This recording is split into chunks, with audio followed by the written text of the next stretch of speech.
Hi everybody and welcome back to my channel. It's Russell with Ink and Paper Blog. How are you doing today? Happy Monday. Happy April 1st. Happy 3 months of the year already have flown by. I hope you guys had a fantastic start to your week. I know yesterday I was talking about how wonderful the weather is, and right now it's raining. Pouring, so I'm going to pretend it was still yesterday because I want the sunshine, but you may hear some of the weather out my windows, so I apologize for that in advance. Today's video is a super exciting one that I enjoy doing every single month. It's my Happy Book Birthday video. It's where I celebrate books that are coming out in the month of April, this month. As I always say, this is not all of the books that are coming out, and these are not all the books I'm excited about. These are the ones that were kindly sent to me by the publishers that I have here and ready for you to discuss. I will always purchase more books over the month and tell you guys about them as they go along as well.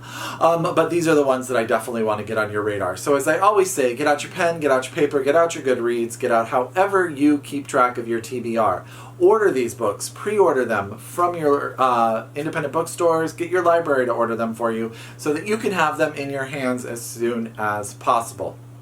The stack is in order of publication going from tomorrow, April 2nd, and there are quite a few books that are coming out tomorrow, all the way through the Tuesday, April 30th. So I'm going to do them in numerical order. I'm sorry, in date order, but I'm not going to sort of break it down for you. I'm just going to sort of go through the piles. But I just wanted to make sure you guys know the start of the piles come out tomorrow, and we go all the way through the last book that comes out on April 30th. So we should get started because this video could take some time. The first book actually needs no introduction, and that is The Amazing Women Talking by Miriam Toews. This is a book that I have been raving about on my channel. She has quickly become one of my absolute favorite authors of all time. This is the story of 8 Mennonite women that come together to make a decision after it is determined that a group of men have been drugging the women in their community and taking advantage of them. They come together to have a discussion on what they are going to do with their lives moving forward. Are they going to try to change their religion? Are they going to try to just leave? And how scary that is for them because they speak only the language of their community and they don't really even know where in the world they are. They can't drive cars, they can't speak English, and they don't even know if they can speak the language of the country that they are in. They also have the decision, are they just going to pretend that nothing happens and move on with life? There's a lot of discussion about the religious implications of that. This book is freaking fantastic. It is written in the most beautiful language. It is heart-wrenching and also very, very powerful. Absolutely loved it. First book I read in 2019, and I have not stopped talking about it. I need to thank Bloomsbury Publishing for sending me this early copy. I loved it. I thank you so much. I'm going to be seeing her on May 2nd, I believe. I will be driving to San Francisco to see her in conversation. And I cannot wait. And that is Women Talking, and it comes out tomorrow, and please pick it up and talk to me all about it.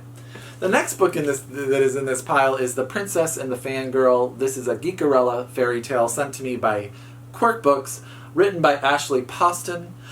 This is a retelling of something from when I was little, the Parent Trap sort of situation. We have 2 young ladies. One is a famous actress in a series that is she wants to get out of and her character is going to be removed from, and a young woman who is an avid fan and does not want this to happen.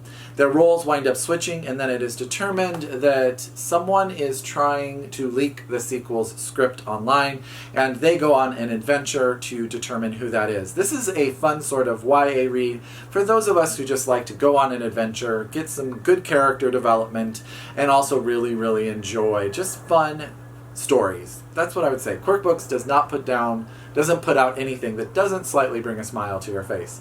So this is The Princess and the Fangirl by Ashley Poston, and this is also out, I believe, on April 2nd. I am actually going to be trying to see this author on April 3rd in my area, and that is Stephen Rowley and his new book, The Editor, that is coming out tomorrow. I am so excited about this book. I actually started it. I'm about 25 pages in. This is the story of a young man who is writing a novel in the 1990s in New York, really based loosely on his family. when it is picked up by a publisher and an editor, and a very famous editor who turns out to be Jacqueline Kennedy Onassis. This book is about him trying to determine and working with her regarding the story of his family, but as he continues to develop the story, more of his family secrets come out, and he becomes more and more uncomfortable with the story that's being told, but also is being sort of pushed and pulled by the star power that is Jacqueline Kennedy Onassis. The first few pages when we first meet Jackie O and he meets Jackie O are freaking fantastic. Stephen Rowley is really famously known for Lily and the Octopus, which was very, very popular, and I think that this book is absolutely going to rock your world. Bianca Marius of... oh my gosh, I'm totally blanking on her name. If you don't know the words. Raved about this book. I was so excited to be sent to it. Thank you so much to Putnam for sending it to me. I am currently in the process of reading this. This is one of 2 books that I'm reading right now. Cannot wait. Cannot wait. Loving it. The Editor by Stephen Rowley, out tomorrow. The next book is a book that's a little bit different that I normally don't talk about on my channel, and that is a memoir. This is The Light Years by Kris Rush, and this has to be one of the most fantastic covers that I have ever seen. I'm trying to get that in focus there for you guys. Kris Rush is actually a very well-known artist. You can follow him on Instagram, and this is a memoir of his youth. He is a teenager, and he grows up in New Jersey and sort of goes on the road where he becomes a member of a different type of traveling group of family. He gets introduced to a bunch of different people. But it says here, his adolescence is spent looking for knowledge, looking for the divine, looking for home. What Kris confronts on his travels from ordinary loneliness to unimaginable violence makes it a miracle that he is still alive. Now, Victor Lodato, who wrote Edgar and Lucy, highly recommended this book to me, and I am super excited to finally get to it. I try to wait to read books until the months of their publication so I can have a really good conversation, and then you guys can go out and get them. So I want to thank FSG for sending me an early copy of this. The first lines, which I can't quote because this is a proof copy, are super exciting. So there you go. The next book was sent to me by Counterpoint Press at my request because I think it sounds amazing, and that is Prince of Monkeys, and I'm going to hold up the author's name so that I do not butcher that right there. And this comes out, I want to say, is it April 2nd? Yes, April 2nd. This is set in Nigeria, and this is the story of a young boy who grows up in Lagos.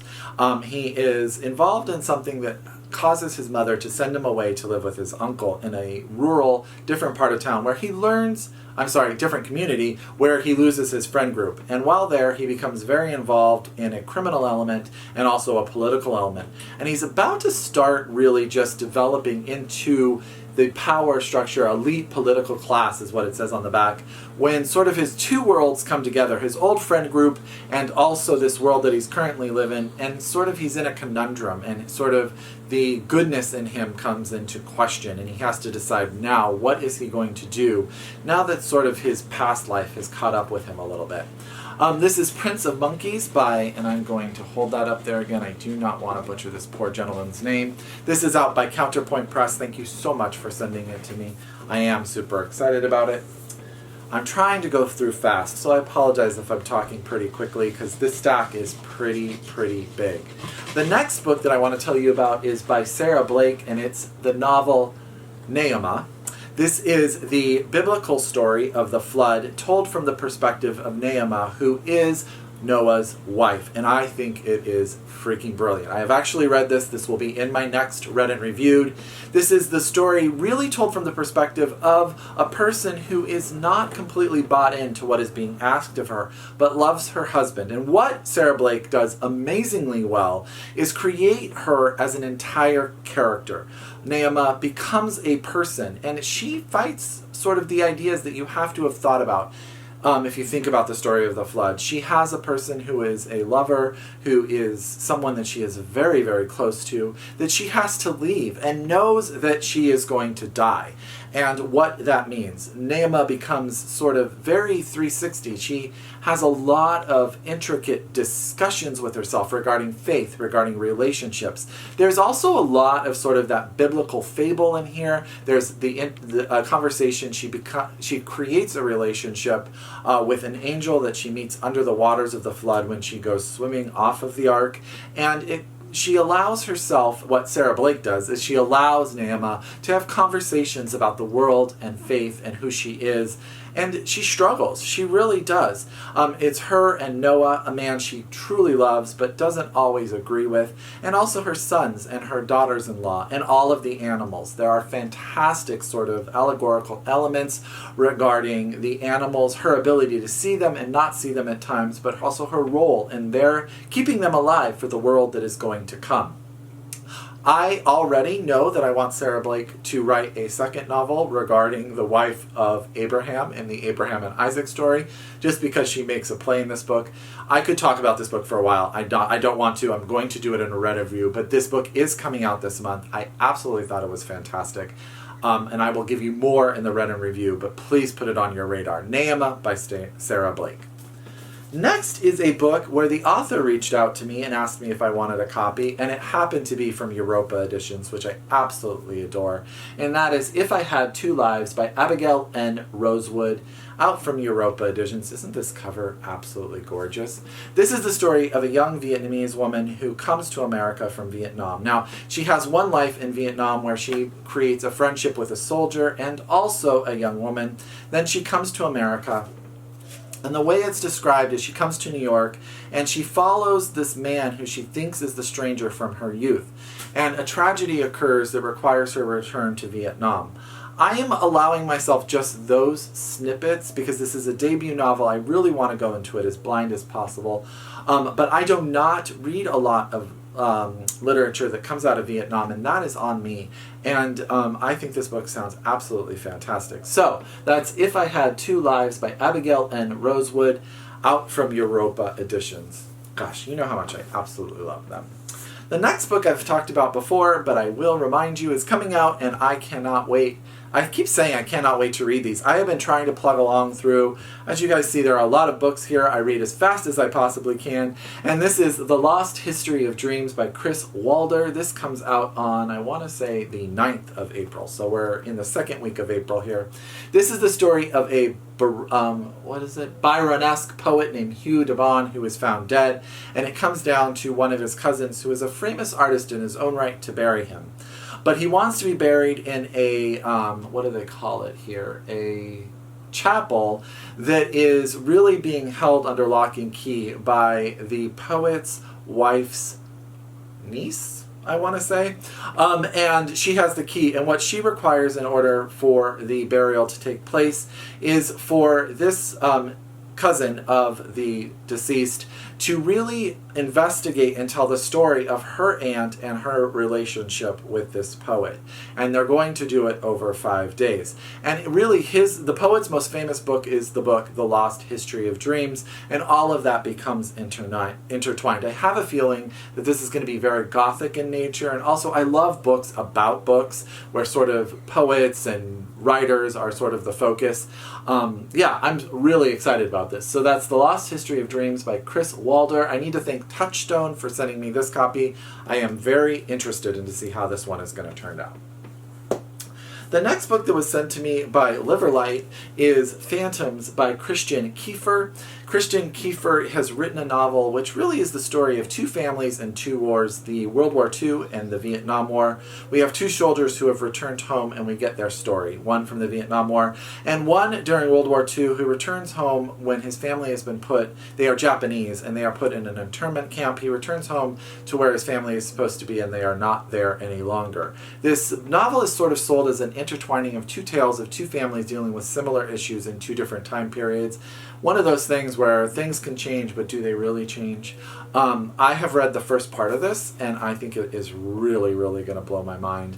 And I can't wait to get to it. So that's Phantoms by Christian Kiefer. If you like books about families, you like books that take a historical setting and two different historical settings and intertwine them, I think this is going to be the book for you. So I want to really thank Liverlight. I always put an L in there and I apologize, for sending me this copy. This comes out in the middle of the month. Phantoms. Definitely. I think that's going to be for a lot of you. I think you're going to really like it. This is the first translated fiction, which seems weird. This is Bright, and I am, again, going to hold this up so you guys, let's try to get that focus in there. Oh, please focus. Yes. So this is sent to me by Two Line Press. This is actually, I believe, the way it's being billed, the first novel by a Taiwanese woman translated into English. I believe that is how this is being sold. It sounds great and really heartbreaking. This is the story of a 5-year-old boy who is told by his father to sit outside until he returns, and his father does not. And then the little boy is then raised by the community around him. Yeah, so all of that sounds absolutely heartbreaking.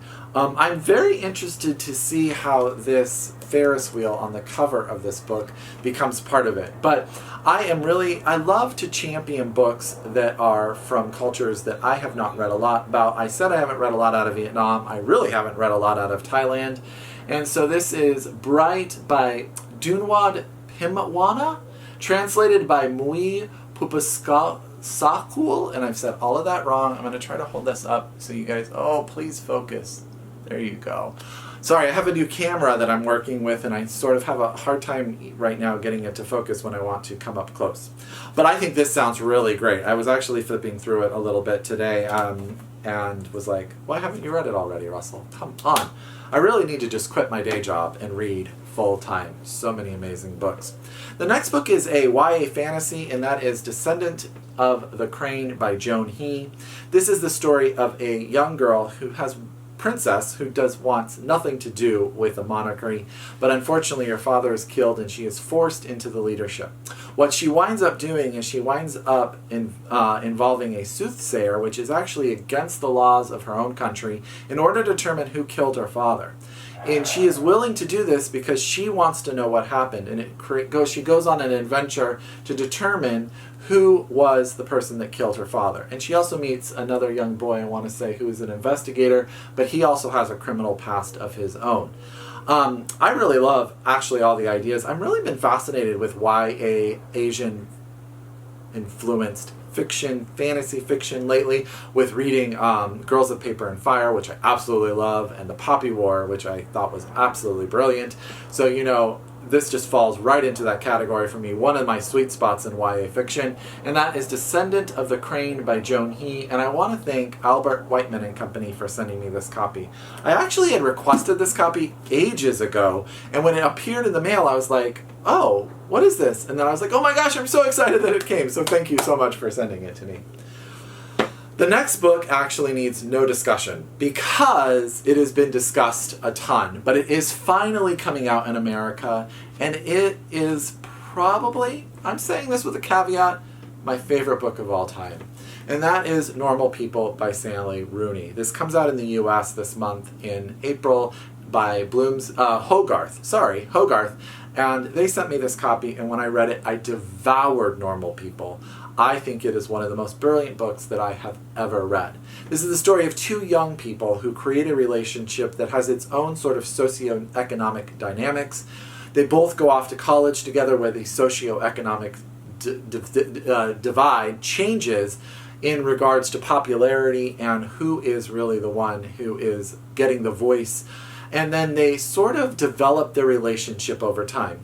Sally Rooney is one of the masters, in my opinion, of creating a stark sense of millennial dialogue and description. She does not have a lot of plot, which I absolutely love. I am all about character and I'm all about language, and this did everything for me. I don't need to talk about it anymore, but it is coming out in America. Please get your copy. Please talk to me about it. Stoner, Normal People, fighting at the top of my absolute favorite books that I have ever read. Stoner still sits at the very top because it has lasted longer the test of time, but I read Normal People last year, not forgotten it, think about it awesome, think about it always, and I definitely think that it may become my favorite book of all time. Sally Rooney has published 2 books. I've absolutely loved them both, and she is probably one of my favorite authors writing. I've read some women lately that have just been blowing my mind. Miriam, Women Talking Miriam Toews, Sally Rooney, Normal People, starting to go into their backlist. It was easy in Sally Rooney. Miriam has a few more books out. So, yeah, absolutely love Normal People. Please pick it up. Just a few more books to tell you about. The next book is Miracle Creek by Angie Kim. I am currently actually reading this book. I am this far, and this with the editor are the 2 books that I'm reading right now. And oh my goodness, am I loving this book. This is a courtroom thriller. This is the story of Young and Pak Yu, who are a Korean couple who have moved to America. Young, the wife, came 5 years ago, 4 years earlier than her husband, with their daughter. Sort of in this situation where this family brought her over to work in their store and promised that they could bring a child and they would educate them in America. She becomes basically an indentured servant to them. And her daughter comes to America, learns English. The husband comes over and they wind up moving from Baltimore to the suburbs to a very rural town where he develops a hydroponic chamber, one of those oxygenation tanks, and a tragedy occurs, a fire and explosion. The story and really the trial that is going on is the mother of one of the little boys who passed away is on trial for murder and for causing the fire. And what Angie Kim has done here is she is telling the story of this community and these people as we are involved in a legal thriller. Twists, turns, pages end. I have already had moments where I've been, oh my god, what? And it is so good. I'm going to save my review because I'm not all the way done with it, but I am loving it. There is a defense attorney in this book that she doesn't have her... Oh, I should say, the book rotates between perspectives, between the parents of the of the children who are using this, different people who use this facility, also of Young and Pak, and also their daughter. And then there's a defense attorney who gets sort of described through different sections, who I think may be one of the most unforgettable attorneys that I have ever read. Angie Kim is a lawyer by education, and I believe her husband is, I think his Twitter says he is an ex-lawyer, or recovering lawyer, I believe is what his Twitter says. And I am on board for this book. I am absolutely adoring it. I will give you a full review when I am done. But Miracle Creek by Angie Kim, if you like a legal thriller, if you like any type of book that will keep you on the edge of your seat, while also being a story about a community, and also deals with racism, deals with the immigration experience in America. It is so well done. Loving it. Miracle Creek, Angie Kim. Get your hands on it. Pre-order it. I'm promising you guys right now, worth your time. Okay, 3 more books to tell you about. This is a chunkster. Look at this. And this is Upon a Burning Throne by Ashok K. Banker. This was nicely sent to me. Oh, I should thank FSG for sending me Miracle Creek. I'm sorry I did not say that. This was very kindly sent to me by HMH, and that is Houghton Mifflin Harcourt. And this is an epic fantasy by a very well-known Indian epic fantasy writer in his own country, but this is his first book, I believe, that is being published over here in America, and it is an epic fantasy of enormous size. I am going to read the back to you guys just because I don't want to get this one wrong, but yeah, this sounds really good. The only thing is the font is so tiny in this proof, but that's okay. Upon a burning throne, in a world where demigods and demons walk among mortals, the emperor of the vast burnt empire has died. He is leaving a turbulent realm without a leader. 2 young princes, Adri and Shavat, are in line to rule, but birthright does not guarantee inheritance. Any successor must sit upon the legendary burning throne and pass the test of fire. Imbued with dark sorcery, and the throne is a crucible, one that incinerates the unworthy. Adri and Shavat pass the test and are declared heirs to the empire, but there is another with a claim to power, another who has also survived, a girl from an outlying kingdom. When this girl, whose father is the powerful demi-lord Jarson, is denied her claim by the interim leaders, Jarson declares war, vowing to tear the burnt empire apart, leaving the young princes Adri and Shavat to rule a shattered realm embroiled in a rebellion and chaos. Welcome to the Burnt Empire series. I think that sounds so good. When I read about this, I believe I read about this in Publishers Weekly, and I was bought in. Now I just need to sit down. This book is going to take me a couple days, if not a week, to read. But that is okay. That is what I want in an epic fantasy. This is Upon a Burning Throne by Ashok K. Banker. Thank you so much to HMH for sending me this copy. Totally ready for that. Okay, so this is actually a book that is a reissue that has been picked up by Vintage because it is such a cult classic, and that is Paul Takes the Form of a Mortal Girl by Andrea Lawlor. Now, this book is described as, on the back, a mixes pop culture, gender theory, and smut, but Lawlor's greatest achievement is that Paul is no mere symbol, but a vibrantly yearning being. Now, this book deals a lot with this idea of sexual fluidity and transgenderism. Paul technically can change shape, and what he does throughout the book is he takes different forms and in the ability to sort of experience different experiences. And I was going to read you something. I can't remember where I was reading. Oh, okay, here it goes. It says, it's 1993 and Paul tends bar at an openly gay club in a university town, buzzing with sexual politics and partying. He studies queer theory, has a dyke best friend, makes zines, and is a flaneur with the rich dating life. But he's also a shapeshifter.